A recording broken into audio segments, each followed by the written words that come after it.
हाय सभी दोस्तों को प्यार भरा नमस्कार। बघा कशी माणसं असतात नाही का, फार विश्वासघातकी, आत्मघातकी, विश्वासघातकी अशी लोक असतात हो। कोणतीही समस्या असू देत, काही असू देत, आपण त्यांच्या समस्येला मदत करत असतो, आपण त्यांचं निवारण करतो आणि जेव्हा आपल्यावर वेळ येते ना आपल्यावर, त्या नाही हो कोणी मदत करत। मी खूप अनुभव घेतलेला आहे, खूप खूप शेकून निघालेली आहे, खूप चटके बसलेले आहेत मला। इतके चटके बसलेले आहेत ना की ते तुम्ही सुद्धा कधी घेतलेले नसाल, एवढे चटके बसलेले आहेत मला। दोघा तिघांना मी पैसे दिलेत, मला आज मितीपर्यंत अजूनही कोणीही पैसे दिलेले नाहीत। माझी आज वेळ अशी आहे की मला घरामध्ये सिलेंडर जर आणायचा झाला तर माझ्याजवळ पैसे नाही आहेत, एवढी माझी अवस्था आहे। फक्त उंटावरून शेळ्या हकलवतात, त्याला काय अर्थ नाही ना उंटावरून शेळ्या हकलवायला।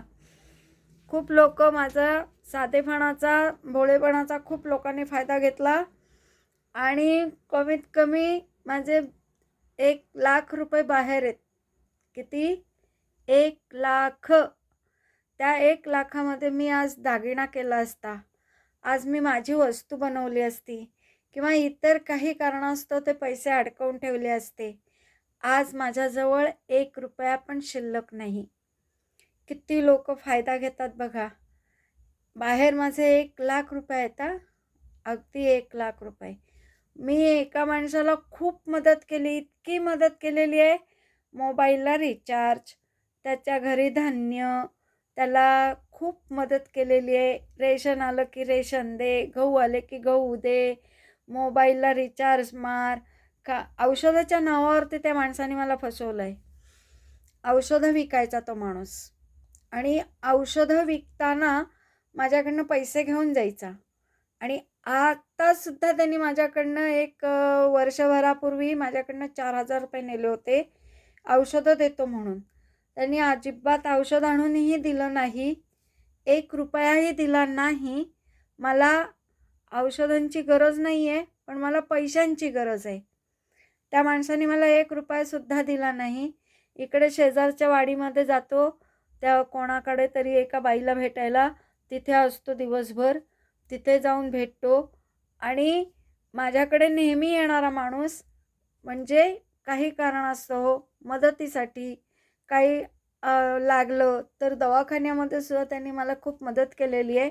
मी त्याचे उपकार विसरणार नाही आहे, पण त्या माणसाने माझा विश्वासघात केलेला आहे पैशांच्या बाबतीत, खूप मोठा विश्वासघात।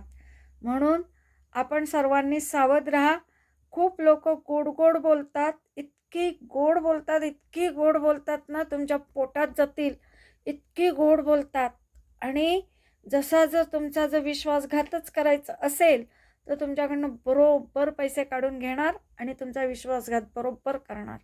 मी खूप मोठा अनुभव घेतलेला आहे या 5-6 वर्षाच्या कालावधीमध्येच, कोरोनापासूनच म्हटलं तर सहज चालेल, तेव्हापासून मी खूप अनुभव घेतलेला आहे। मग आता मला भीती वाटते की लोकाला पैसे दिले तर आपल्याला परत मिळतील काय? नाही, कारण आता लोक महा चॅप्टर झालेत आणि महा बेईमान झाली आहेत। आपण सांगितलं की आपल्याकडनंच परत उकळवणार पैसे। अरे हां, खरंच असं करायला पाहिजे असं म्हटलं ना की लगेच लोक पैसे वसूल करतात आपल्याकडूनच। आणि कसं आहे माहिती आहे का, मी ते दिवस काढलेले आहेत ना, म्हणून वाटतं असं आपल्याला की आपण मदत करावी, कारण आपण ते दिवस काढलेले आहेत। उधारीसाठी दुकानात जायची, दुकानदार म्हणाला काय माहिती आहे काय, पहिली उधारी दिल्याशिवाय आम्ही दुसरी उधारी देणार नाही। आणि आज तेच दुकानदार आज मला उधारी देत आहेत। म्हणजे बघा का, तर आज माझ्याजवळ पैसे आहेत म्हणून मला ते लोक उधारी देत आहेत। आज माझ्याजवळ पैसे आहेत म्हणून मला उधारी देत आहेत आणि सरळ सांगतात, दे ग, कधी पण देशील, काय एवढं त्यात आहे। म्हणजे पैसा पैसा किती माणसाला जोडतो आणि पैसा किती माणसाला तोडतो, हे सत्य उदाहरण आहे आणि माझ्यावरचंच उदाहरण आहे। हे आज मी तुम्हाला का सांगते की तुम्हीही लोक पैसा कमवता, तुम्हीही लोक घाम गळून कष्ट करताय आणि त्या कष्टाचं फळ जर तुम्हाला कोणी जर दुसऱ्यानेच नेलं तर तुम्हाला कसं वाटत असेल. तर प्लीज तुम्ही कोणीही असं करू नका. जे मी चटके खाल्ले, जे मी भोग भोगले आहेत, तर ते भोग तुम्ही कोणीही भोगू नका. तर तुम्ही कोणालाही ₹1 उसना देऊ नका. कोणालाही ₹1 उसना देऊ नका. ते देत नाहीत परत. परत देत नाहीत. आणि मी खूप अनुभव घेतलेला आहे आणि अनुभवाच्या जोरावरच मी बोलते आणि ही सत्य परिस्थिती आहे की मला बोलायचं नव्हतं, पण लोकं बोलेसं करतात हो.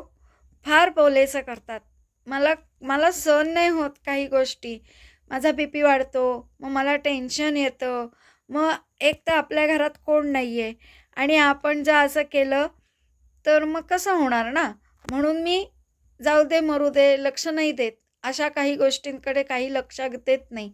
असू दे, आपण मदत करण्याचे हात आहेत आपले, मग आपण मदत करतो.